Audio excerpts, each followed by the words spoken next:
മലയാള ചലച്ചിത്ര ലോകത്ത് സൗമ്യനും സുന്ദരനുമാണ് ഷാൻ റഹ്മാൻ എന്ന സംഗീത സംവിധായകൻ. മുഖഭാവത്തിൽ നിന്ന് ഒരിക്കലും മലയാളികൾ അദ്ദേഹത്തിന്റെ ഭാഗത്തുനിന്നും പ്രതീക്ഷിക്കാത്ത ഒരാരോപണം കുറച്ചു നാളായി അദ്ദേഹത്തിനെതിരെ ഉയർന്നു വരുന്നുണ്ട്. അത് ശരിയോ തെറ്റോ എന്നത് പലരും ചോദ്യമായി ഉയർത്തുന്നുമുണ്ട്. ഷാൻ റഹ്മാനെതിരെ നിലവിൽ ഒരു കേസല്ല ഉള്ളത്, 2 കേസുകളാണ് രജിസ്റ്റർ ചെയ്തിരിക്കുന്നത്. ഒന്ന് വഞ്ചനാ കേസ്, സംഗീത പരിപാടിയുടെ പേരിൽ കോടികൾ തട്ടിയെന്ന പരാതി. പ്രൊഡക്ഷൻ മാനേജരും ഷോ ഡയറക്ടറുമായ നിജു രാജാണ് ഈ പരാതിക്കാരൻ. കൊച്ചിയിൽ സംഗീത നിശ സംഘടിപ്പിച്ച വഴി 38 ലക്ഷം രൂപ പറ്റിച്ചുവെന്നാണ് പരാതിയിൽ പറയുന്നത്. രണ്ടാമത്തെ കേസാകട്ടെ നിരോധിത മേഖലയിൽ ഡ്രോൺ പറത്തി എന്നതിനാണ്. അതായത് പോലീസ് ഡ്രോൺ പറത്തരുത് എന്ന കർശന നിർദ്ദേശം നൽകിയിട്ടും നിരോധിത മേഖലയിൽ സംഗീത പരിപാടിയുടെ ഇടയിൽ ഷാൻ റഹ്മാന്റെ ഭാര്യയുടെ നിർദ്ദേശം അനുസരിച്ച് ഡ്രോൺ പറത്തി എന്നാണ് കേസ്. എറണാകുളം സൗത്ത് പോലീസാണ് കേസ് എടുത്തിരിക്കുന്നത്. തീർച്ചയായും മലയാള സിനിമാ സംഗീത ലോകത്ത് ചുരുങ്ങിയ കാലം കൊണ്ട് തന്നെ തന്റേതായ ഒരു മേൽവിലാസം ഉണ്ടാക്കിയെടുത്ത വ്യക്തികളിൽ ഒരാളായിരുന്നു ഷാൻ റഹ്മാൻ എന്നുള്ളത് പറയാതെ വയ്യ.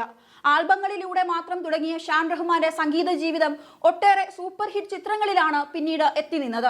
നടനും സംവിധായകനുമായ വിനീത് ശ്രീനിവാസനുമായുള്ള സൗഹൃദവും ഷാൻ റഹ്മാന്റെ കരിയറിൽ ഏറ്റവും ഉയരങ്ങളിലേക്ക് അതിനെ എത്തിച്ചു എന്നുള്ളതും പറയണം. ഇരുവരും ഒത്തുചേർന്നപ്പോൾ ഒട്ടേറെ ഹിറ്റുകൾ മലയാളി പ്രേക്ഷകർക്ക് ലഭിച്ചുവെന്ന് പറയേണ്ടി വരും. പക്ഷേ ഒരു പരിപാടി നടത്തിയ നടത്തിപ്പുകാരന് നൽകേണ്ട പണം നൽകാതെ ഏകദേശം 38 ലക്ഷം രൂപ പറ്റിച്ചു എന്ന് പറയുമ്പോൾ തന്നെ ഇത്രയൊക്കെ വഞ്ചനാ മനസ്സുള്ള വ്യക്തിയാണോ ഷാൻ റഹ്മാൻ എന്ന് തോന്നിപ്പോകും. വമ്പൻ ഹിറ്റുകൾ സൃഷ്ടിച്ച ഒരു കലാകാരനോട് ജനങ്ങൾക്ക് ഒരു പ്രത്യേക സ്നേഹവും അടുപ്പവും ഒക്കെ ഉണ്ട്. നമുക്കറിയാം, ആട് 2 പോലെയുള്ള സൂപ്പർ ഹിറ്റ് സിനിമകളിൽ ഓരോ കഥാപാത്രങ്ങൾക്കും അനുയോജ്യമായ സ്കോർ നൽകിയതും എല്ലാം ഷാൻ റഹ്മാൻ ആയിരുന്നു. തട്ടിപ്പ് വിഷയത്തിൽ ഷാനിന്റെ ഒരു വോയിസ് റെക്കോർഡ് പുറത്തു വന്നിരുന്നു. ഇതിനോടൊപ്പം അവസാനം അതും കൂടി ചേർക്കാം. ഇപ്പോൾ പ്രതി ഷാൻ മാത്രമല്ല, ഷാനിന്റെ ഭാര്യ കൂടിയാണെന്ന് ഓർക്കണം. ഈ വിഷയത്തിൽ ഒരു പ്രതികരണവുമായി സംവിധായകൻ ശാന്തിവിള ദിനേശ് മുന്നോട്ട് വന്നിരുന്നു. അദ്ദേഹത്തിന്റെ ഒരു പ്രതികരണം വായിക്കുകയാണ്. സിനിമയിൽ ചിലരെ കാണുമ്പോൾ ഇയാൾ ഒരു മാന്യനാണ് എന്ന് നമുക്ക് തോന്നും. അങ്ങനെ ഞാൻ കരുതിയ ഒരു സംഗീത സംവിധാന രംഗത്ത് തന്റെ പേര് തെളിയിച്ച ഒരു വ്യക്തി, ഒരു മുസൽമാനായ ഒരു വ്യക്തി, ഒരു പുണ്യമാസമായ റംസാനിൽ തന്നെ മറ്റൊരു യുവാവിനെ പറ്റിച്ച കഥ കേട്ടപ്പോൾ ദേവരാജൻ മാഷിനെയൊക്കെ പോലെ ജീവിതത്തിൽ സത്യസന്ധരായിരിക്കണം സംഗീതജ്ഞർ എന്ന് വാശി പിടിക്കാൻ കഴിയില്ലെന്ന് തോന്നി. ദേവരാജൻ മാഷ് ഒരു ഹോട്ടൽ മുറിയിൽ പോയപ്പോൾ ഒരു ഗാനമേളയ്ക്ക് 30 പേരെയും കൊണ്ടുപോയാൽ മാഷ് എവിടെ താമസിക്കുന്നുവോ അവിടെ തന്നെയാണ് അവരെ താമസിപ്പിക്കുക. അല്ലെങ്കിൽ അവർ എവിടെ താമസിക്കുന്നുവോ അവിടെയും മാഷ് തന്നെ താമസിക്കും. അത്രയും മാന്യനായിരുന്നു ദേവരാജൻ മാഷൊക്കെ. അദ്ദേഹത്തിനെ പോലെ ആവാൻ ഇവർക്ക് ഒരിക്കലും കഴിയില്ല എന്നറിയാം. മലയാള സിനിമാ സംഗീത രംഗത്ത് അടുത്തിടെ വന്നവരിൽ ശ്രദ്ധേയനാണ് ഷാൻ റഹ്മാൻ. നല്ല സൗന്ദര്യമുള്ള, ചിരിക്കുന്നത് കാണാൻ നല്ല ഭംഗിയുള്ള ഒരാൾ. റിയാലിറ്റി ഷോയിൽ കുട്ടികൾക്ക് മാർക്കിടാൻ വന്നിരിക്കുമ്പോൾ പറയുന്നത് കേൾക്കുമ്പോൾ അയാൾ ഒരു ജെന്റിൽമാൻ ആണെന്ന് തന്നെ നമുക്ക് തോന്നിപ്പോകും. ഏതൊക്കെയോ സിനിമകളിലും അയാൾ അഭിനയിച്ചു. വിനീത് ശ്രീനിവാസനെ പോലെ ജീവിതത്തിൽ സത്യസന്ധത വേണമെന്ന് ധരിക്കുന്ന ആളുകൾക്ക് ഒപ്പമാണ് ഇവൻ നടന്നത്. എന്നാൽ ഈ മഹാൻ തികച്ചും 100% തരികിടയാണെന്ന് തോന്നുന്ന ഒരു സംഭവമാണ് ഇപ്പോൾ സിനിമാ ലോകം മുഴുവനായി ചർച്ച ചെയ്തുകൊണ്ടിരിക്കുന്നത്. അടുത്തിടെ ഏറ്റവും കൂടുതൽ പേർ എനിക്ക് അയച്ചു തന്നത് ഈ ഷാൻ റഹ്മാൻ അവനെ വിശ്വസിച്ച ഒരുത്തനെ പറ്റിച്ച കഥയാണ്, കണ്ണീരിന്റെ കഥയാണ്. ഷാൻ റഹ്മാൻ ദൈവവിശ്വാസിയായിരിക്കുമെന്നാണ് ഞാൻ കരുതുന്നത്. എന്തായാലും നോയമ്പൊക്കെ കാണും. ഇത് റംസാൻ മാസവുമാണല്ലോ. തന്റെ വരുമാനത്തിന്റെ 2.5% സക്കാത്തായി നൽകിയില്ലെങ്കിൽ അത് ബ്ലാക്ക് മണി ആവുമെന്ന് പറഞ്ഞ യൂസഫ് അലി ഭായിയുടെ വാക്കാണ് എനിക്ക് ഓർമ്മ വരുന്നത്. യൂസഫ് അലി ഭായ് പറഞ്ഞത് ഷാൻ കേൾക്കണം. ഇതിപ്പോൾ സക്കാത്ത് കൊടുക്കുന്നില്ലെന്ന് മാത്രവുമല്ല, ഷാൻ റഹ്മാനൊക്കെ നല്ല വരുമാനമല്ലേ? ഇപ്പോഴത്തെ സംഗീത സംവിധായകർക്ക് ഒരു ദേവരാജൻ മാഷുടെ കാലത്തെ വരുമാനമല്ലല്ലോ. കോടികൾ ഉണ്ടാക്കുന്നു, സ്റ്റേജ് ഷോ, മറ്റേ ഷോ എന്നൊക്കെ പറഞ്ഞ് ഒരുത്തന്റെ വിയർപ്പിനെ പറ്റിച്ചിരിക്കുന്നു ഷാൻ റഹ്മാൻ എന്നുള്ളതാണ് ദുഃഖകരമായ കാര്യം. എന്നിട്ട് പറ്റിച്ചവനെ വിളിച്ചിട്ട് ഭീഷണിപ്പെടുത്തുന്ന ഫോൺ സന്ദേശവും വരുന്നു. അതായത് ഷാൻ റഹ്മാന്റെ കെട്ടിയോളെ വിളിച്ച് 38 ലക്ഷം രൂപ നിങ്ങളുടെ ഇക്ക എന്നെ പറ്റിച്ചുവെന്ന് പറഞ്ഞു. ഇക്ക എന്നാണ് ഇപ്പോഴും അയാൾ വിളിക്കുന്നത്. ഇക്കയോട് പറഞ്ഞ് എന്റെ പണം തരണം കേണപേക്ഷിക്കുന്ന ഒരു ചെറുപ്പക്കാരനോട് ഇവൻ പറയുവാണ്, എന്റെ കെട്ടിയോളെ ഇനി ഇക്കാര്യം പറഞ്ഞാൽ നീ വിവരമറിയുമെന്ന്. പറ്റിക്കപ്പെട്ടവൻ ഭാര്യയെ വിളിച്ച് അനാവശ്യം പറഞ്ഞതിനല്ല, കൊച്ചുപിള്ളർ TV ചാനലിൽ പാടുമ്പോൾ മാർക്കിടാൻ നിൽക്കുന്ന ഷാൻ റഹ്മാന്റെ വർത്തമാനം കേട്ടപ്പോൾ മാന്യനായ ഒരു ചെറുപ്പക്കാരനാണ് എന്നൊക്കെയാണ് ഞാൻ കരുതിയത്. എന്നാൽ ഇവനൊരു ക്രിമിനലാണെന്ന് പറ്റിച്ചവനെ വിളിച്ച് ഭീഷണിപ്പെടുത്തിയപ്പോൾ മനസ്സിലായി. ഫ്രോഡ് പണി മാത്രമേ അറിയാവൂ എന്ന് മാത്രമല്ല, പറ്റിച്ചവനെ വിളിച്ച് ഭീഷണിപ്പെടുത്തുന്നത് ഒരു ചട്ടമ്പി സംസാരമാണ് സംസാരിക്കുന്നത്. വിനീത് ശ്രീനിവാസ ഇങ്ങനെ ഇവനെയൊക്കെ വച്ച് പാട്ട് ചെയ്യാൻ ലക്ഷങ്ങൾ എടുത്തു കൊടുക്കുമ്പോൾ നിന്നെയൊക്കെ ഇവൻ വലിപ്പിക്കുമെന്ന് ഓർത്തോ? ഒരു ചെറുക്കനെ കൊണ്ടുപോയി സ്റ്റേജ് ഷോ ചെയ്യിച്ചിട്ട് 35 ലക്ഷം മുടക്കാൻ പറഞ്ഞിട്ട് ഈ 38 ലക്ഷം മുടക്കിയപ്പോൾ അവനെ വിളിച്ച് ഭീഷണിപ്പെടുത്താൻ ഈ ഷാൻ റഹ്മാൻ ആരാ? ചിരിയൊക്കെ വെച്ച് നടക്കുന്ന ഈ ഷാൻ റഹ്മാന് ഇതിന് നാണമുണ്ട്? അപമാനമല്ലേ എന്നാണ് ശാന്തിവിള ദിനേശ് പറയുന്നത്. ഷാനിക്കയെ സ്നേഹിച്ചവനാണ് ഞാനെന്ന് പറ്റിക്കപ്പെട്ടവൻ പിന്നെയും പറയുന്നുണ്ട്. എവിടെയെങ്കിലും വില കൂടിയ കാറിൽ ഇയാൾ വന്നിറങ്ങുമ്പോൾ കുത്തിന് പിടിച്ച പൈസ വാങ്ങണം. കയ്യിൽ വിയർക്കാതെ കിട്ടിയ കുറെ കാശിരിപ്പുണ്ടല്ലോ. ഒരു ഷോ വിജയകരമായി നടത്താൻ ആ ഇവന്റ് മാനേജ്മെന്റ് കമ്പനിക്ക് നല്ല പേര് കിട്ടുക സ്വാഭാവികം. അതാണ് ഇവൻ പറയുന്നത്.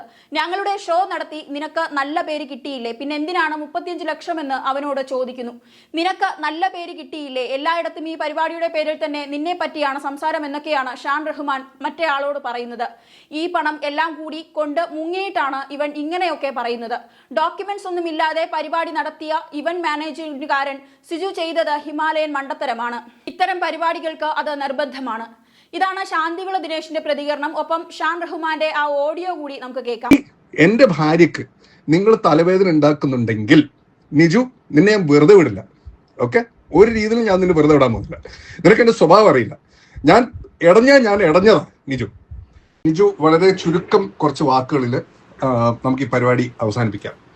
ഞാൻ ഇനി നിജുവിന്റെ കൂടെ വർക്ക് ചെയ്യാൻ പോകുന്നില്ല, ഞാൻ തീരുമാനിച്ചു. കാരണം സൈറ ഇത്രയും സ്ട്രെസ്ഡ് ഔട്ട് ആയിട്ട് ഞാൻ കണ്ടിട്ടില്ല. നിങ്ങൾ ഒരു സമാധാനവും എന്റെ ഭാര്യക്ക് കൊടുക്കുന്നില്ല. നിങ്ങൾ പറഞ്ഞ കാര്യങ്ങൾ തന്നെ വീണ്ടും വീണ്ടും പറഞ്ഞുകൊണ്ടിരിക്കുന്നു. അവൾ പറയുന്ന കാര്യങ്ങൾ തന്നെ വീണ്ടും വീണ്ടും പറഞ്ഞുകൊണ്ടിരിക്കും. ഇതൊന്ന് മുന്നോട്ട് എങ്ങോട്ടേക്കും പോകുന്നില്ല. ഓക്കെ, ഇന്നലെ രാവിലെ ഞാൻ സ്റ്റുഡിയോയിലേക്ക് ഇറങ്ങുന്ന സമയത്ത് ഞാൻ കേൾക്കുന്നത് അവളും നിങ്ങളും കൂടെ തർക്കിച്ചുകൊണ്ടിരിക്കുന്നതാണ്. അഗൈൻ നിങ്ങൾ പറഞ്ഞ കാര്യങ്ങൾ തന്നെ വീണ്ടും വീണ്ടും പറഞ്ഞുകൊണ്ടിരിക്കുന്നു. അവൾ പറഞ്ഞ കാര്യങ്ങൾ വീണ്ടും വീണ്ടും പറയും. കാരണം ബേസിക്കലി നിങ്ങളോട് ഈ ഒരു കാര്യം പറഞ്ഞിട്ട് ഒരു കാര്യമില്ലെന്ന് എനിക്ക് മനസ്സിലായി. കാരണം അവള് ഇടാനുള്ള 20 ലക്ഷം എവിടെ എന്ന് പറയുമ്പോൾ നിങ്ങൾ വേറെ എന്താണ്ടോ പിണ്ണാക്ക് പറഞ്ഞുകൊണ്ടിരിക്കുകയാണ്.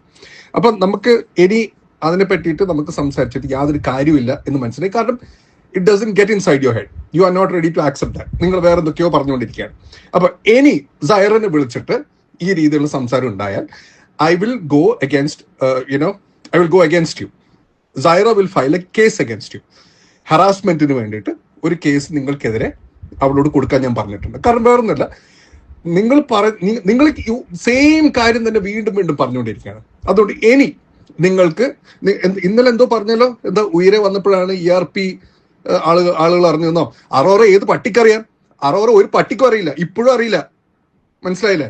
അതൊക്കെ നിങ്ങൾ പറഞ്ഞതിനനുസരിച്ചാണ് ദുൽഖറോടൊക്കെ ഷെയർ ചെയ്യാൻ പറഞ്ഞിട്ട് ദുൽഖർ ഒക്കെ ഷെയർ ചെയ്തത് അറോറ എന്നൊക്കെ പറഞ്ഞിട്ട്. ഞാൻ പറഞ്ഞ മനസ്സിലാവുന്നുണ്ടോ? അറോറ ഇപ്പോഴും ഒരു പട്ടിക്കും അറിയില്ല. ഉദയം അറിയാം, അറോറ ആർക്കും അറിയില്ല. അപ്പൊ അതുകൊണ്ട് അത് വിട്ടേക്ക്. അതല്ല ഇവിടെ ടോപ്പിക്. ഇനി എന്റെ ഭാര്യക്ക് നിങ്ങൾ തലവേദന ഉണ്ടാക്കുന്നുണ്ടെങ്കിൽ നിജു നിന്നെ ഞാൻ വെറുതെ വിടില്ല. ഓക്കെ, ഒരു രീതിയിലും ഞാൻ നിന്നെ വെറുതെ വിടാൻ പോകുന്നില്ല. നിനക്ക് എന്റെ സ്വഭാവം അറിയില്ല. ഞാൻ ഇടഞ്ഞതാ നിജു. അത് ഞാൻ പറഞ്ഞില്ല എന്ന് വേണ്ട. കാരണം ഈ ഒരു സെൻസും ഇല്ലാത്ത കാര്യം ബാക്ക് ടു ബാക്ക് ഇങ്ങനെ പറഞ്ഞുകൊണ്ടിരിക്കുകയാണ്. ഇത് ഞാൻ പിന്നെ ലിസൺ വൺസ് ഒന്നുമല്ല ഇടണേ. നീ ഈ വോയിസ് നോട്ട് സേവ് ചെയ്ത് വെച്ചോ. നിനക്കിത് ആർക്കെങ്കിലും അയച്ചു കൊടുക്കണം, നീ അയച്ചു കൊടുത്തോ, എന്നാലും കുഴപ്പമില്ല. നിന്റെ ഭാഗത്ത് ഒരു സത്യവും ഇല്ല. ഇടാത്ത പൈസയുടെ കാര്യമാണ് നീ പറഞ്ഞുകൊണ്ടിരിക്കുന്നത്. ഇടാത്ത പൈസയുടെ കാര്യം പറഞ്ഞുകൊണ്ടിരിക്കുന്നു. ഒരു ഡോക്യുമെന്റേഷൻ ഇല്ല. ഇത്രയും എനിക്കിനി നീ വോയിസ് നോട്ടോ റിപ്ലൈയോ ഒന്നും അയക്കണ്ട. ഞാനത് കേൾക്കാനും പോകുന്നില്ല, ഞാനത് കാണാനും പോകുന്നില്ല. എനിക്ക് അതിനുള്ള താല്പര്യമില്ല. ഞാൻ വളരെ കാമായിട്ടാണ് പറയണത്. ഇനി സൈറക്ക് ടെൻഷൻ ഉണ്ടാക്കുന്ന കാര്യം എന്തെങ്കിലും നിന്റെ ഭാഗത്ത് നിന്ന് ഉണ്ടാവുകയാണെങ്കിൽ we are going to move.